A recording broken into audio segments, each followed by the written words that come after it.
Em primeiro lugar, eu quero saudar todos com a paz do Senhor, que Deus abençoe a todos.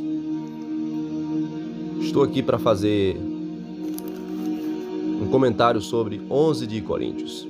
Fala sobre o uso do véu. É um breve estudo sobre o véu que me pediram. Por que as mulheres cristãs devem usar o véu na hora da oração e na hora de transmitir a mensagem do Senhor? Outra pergunta: por que a maioria das igrejas não dão importância para esses costumes da igreja primitiva, quando esses têm origem na cultura judaica? Por que não podemos praticar a fé judaico-cristã? O uso do véu é um costume ou um mandamento? Porque muitas igrejas condenam os usos e costumes cristãos que são decentes e têm bases bíblicas e abraçam os usos e costumes mundanos, o modismo contemporâneo e secular. Por que essas coisas? É isso que nós vamos estudar hoje. Então, nosso estudo hoje é em Coríntios, capítulo 11. Começando do primeiro verso, diz assim: sede meus imitadores, como também eu de Cristo. Louvo-vos, irmãos, porque em tudo vos lembrais de mim, e retendes os preceitos como vos entreguei. Mas quero que saibais que Cristo é a cabeça de todo varão, e o varão a cabeça da mulher, e Deus cabeça de Cristo. Todo homem que ora ou profetiza tendo a cabeça descoberta, desonra a sua própria cabeça. Mas toda mulher que ora ou profetiza com a cabeça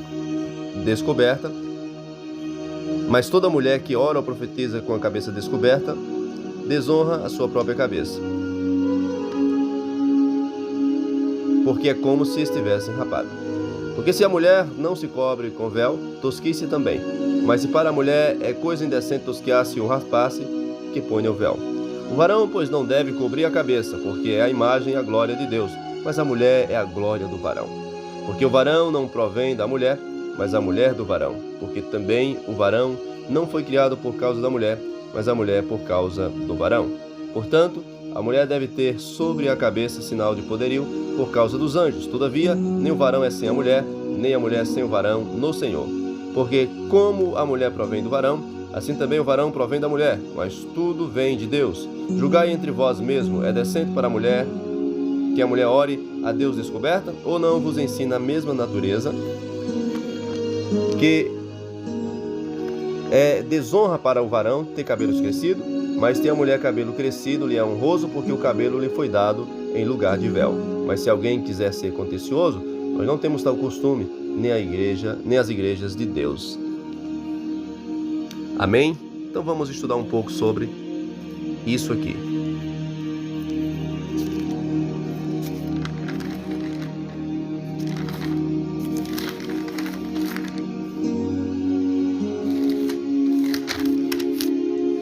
Paulo começa pedindo à igreja para imitá-lo, assim como ele imita Cristo. E no verso 2 ele elogia a igreja por manter os preceitos que ele ensinara. E no verso 3, Paulo cita o cerne do texto, que é a submissão, citando os cabeças, governos. Uma linhagem espiritual, ele começando por Cristo, que é a cabeça de todo varão, e o varão cabeça de toda mulher, né? O varão a cabeça da mulher, e Deus, o Pai, o cabeça de Cristo. Então nós sabemos que a linhagem é o Pai como cabeça de Cristo, Cristo como cabeça do homem, e o homem como cabeça da mulher, né? Então primeiro, no verso, o texto enfatiza a obediência e submissão. Todo o contexto aponta para isso. A ordem hierárquica de Deus. O Pai, cabeça de Cristo, o Filho, Cristo, né, cabeça do homem, e o homem, cabeça da mulher. Nós já encontramos o ponto principal do texto. Agora vamos estudar verso por verso. Verso 4. Todo homem que ora ou profetiza, tendo a cabeça coberta, desonra a sua própria cabeça, que é Cristo. No verso 5. Mas toda mulher que ora ou profetiza com a cabeça descoberta desonra a sua própria cabeça, que é o varão. Aqui já vimos uma diferença entre o homem e a mulher na questão da adoração. O homem não deve usar cobertura, chapéu, lenço, etc. A mulher deve se cobrir. Por quê?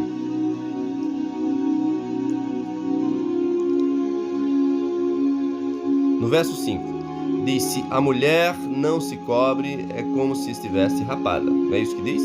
Então, primeiro, essa cobertura não é o cabelo, é algo fora à parte. Nós vamos ver isso nos versos posteriores.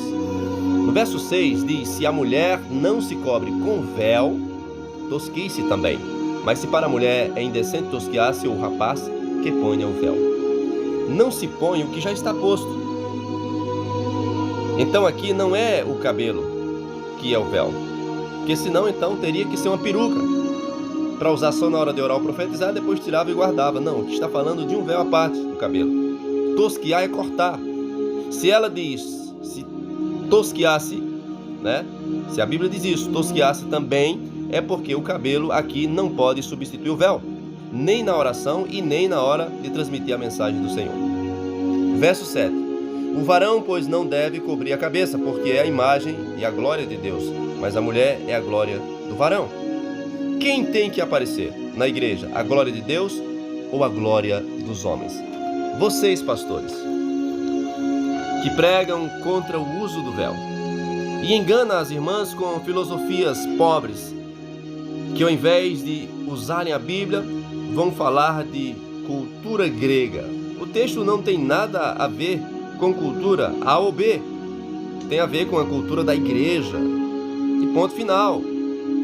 Eu pergunto a vocês, qual a glória que tem que aparecer? A de Deus ou a de vocês? Então manda as irmãs usar véu para que a glória do homem desapareça e apareça a glória de Deus.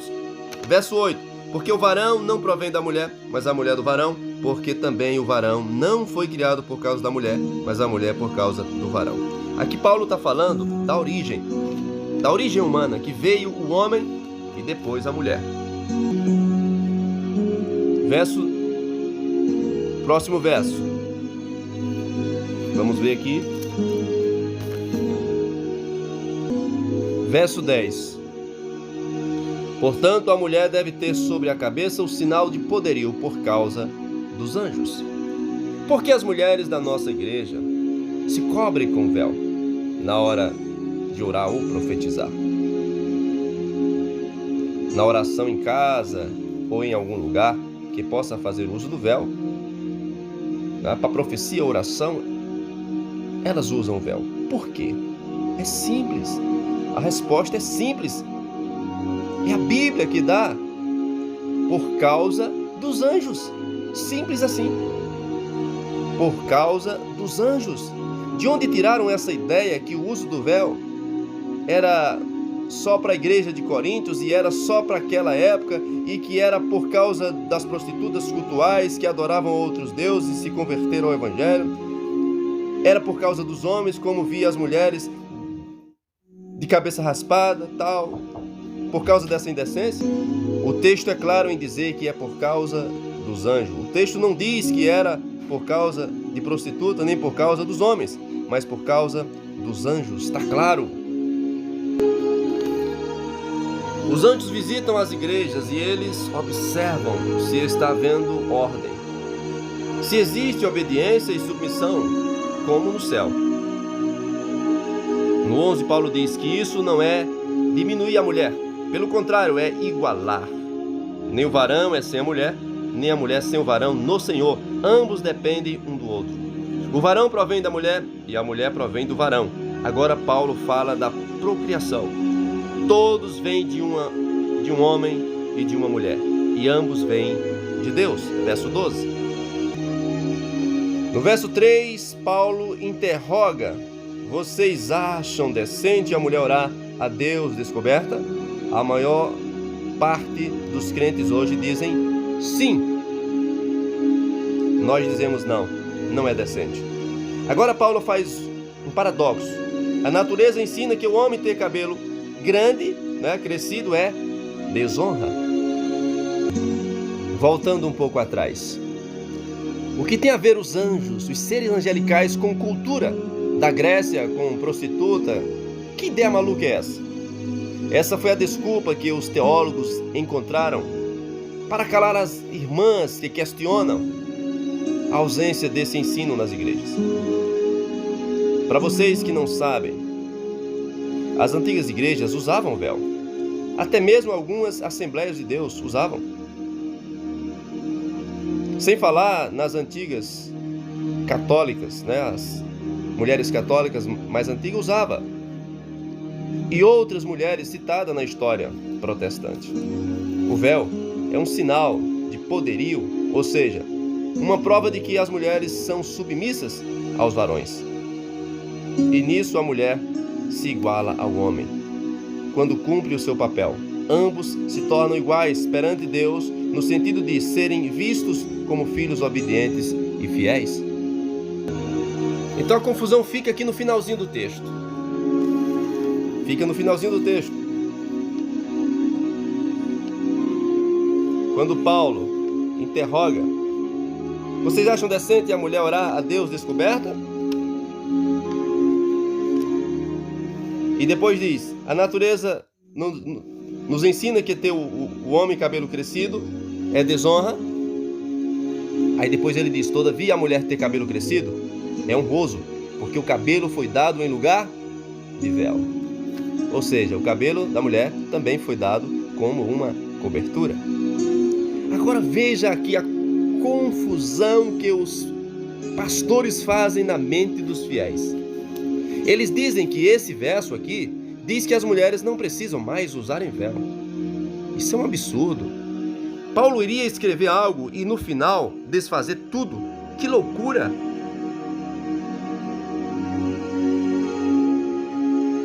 Em primeiro lugar, o véu aqui no verso 15 não é o mesmo do verso 6. Lá no verso 6, no grego é katakalupto, véu litúrgico. No 15 é peribolaion, cobertura ou mantilha. O cabelo é uma mantilha do dia a dia, na escola, no trabalho, em casa. No entanto, em qualquer lugar, a mulher deverá estar usando o cabelo como o véu, no lugar do véu. No entanto, na hora da oração e da profecia, não é permitido por esse texto. É aconselhável a não orar sem o véu, porque o cabelo aqui, nesses momentos, não substitui o véu. No momento da profecia, não é peribolaion,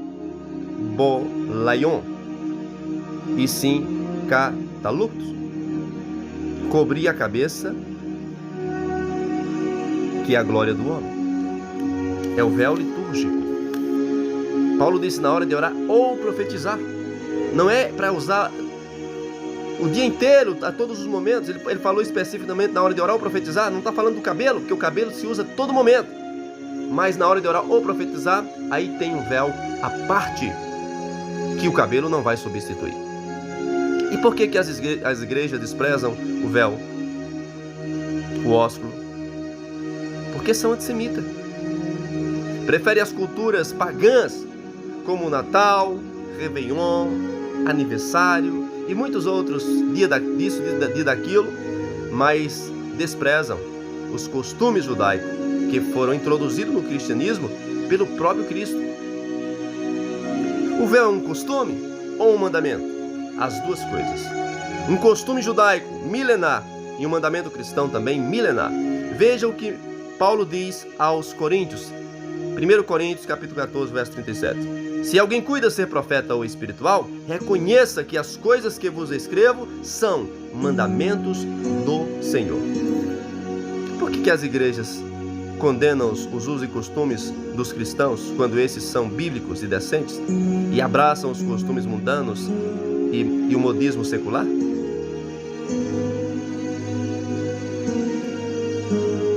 No último verso, de Coríntios, capítulo 11, verso 16, Paulo encerra o assunto dizendo: se alguém quer ser contencioso, nós não temos tal costume nem as igrejas de Deus. Ou seja, se alguém quer contender, esse não é o nosso costume.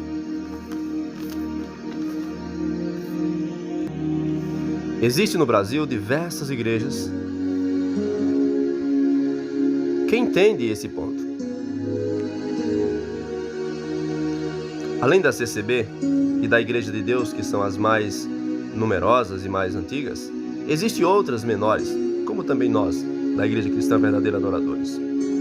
Mas a grande maioria não aceitam essa recomendação do apóstolo Paulo. A maioria das igrejas não aceita. Por quê?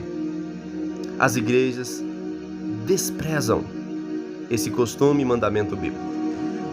Porque as igrejas se tornaram antropocêntricas e feministas. A revolta de muitas mulheres fizeram com que todos os sinais de submissão fossem tirados da maioria das igrejas. Uma vez que o véu indica o homem como cabeça da mulher, isso deveria ser banido para estabelecer os direitos iguais. Agora, a mulher tem o direito não só de orar sem véu, mas também de ser pastora. Essas igrejas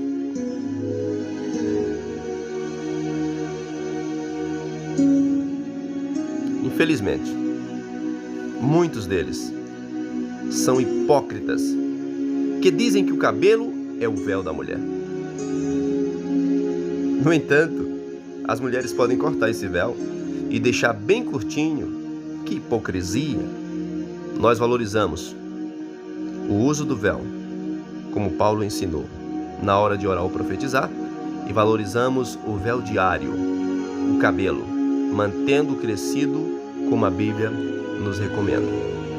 Então, meus queridos, quando você for conversar ou interrogar um pastor acerca do véu, não aceite que ele venha trazendo da teologia ensinos antibíblicos, com filosofia de que a cultura grega, existiam as prostitutas cultuais. Você pergunta para ele: pastor, a Bíblia não é suficiente para responder esse assunto? Será que nós não encontramos a Bíblia a resposta na própria Bíblia, pastor? Por que, pastor, que temos que usar o véu? A Bíblia diz: por causa dos anjos. E ponto final. Não é por causa de prostitutas cultuais, não é por causa dos homens, de como via as mulheres com as cabeças raspadas. Não, é por causa dos anjos. É necessário entender que o mistério aqui é submissão. O véu sempre foi um sinônimo de pureza, separação, santidade.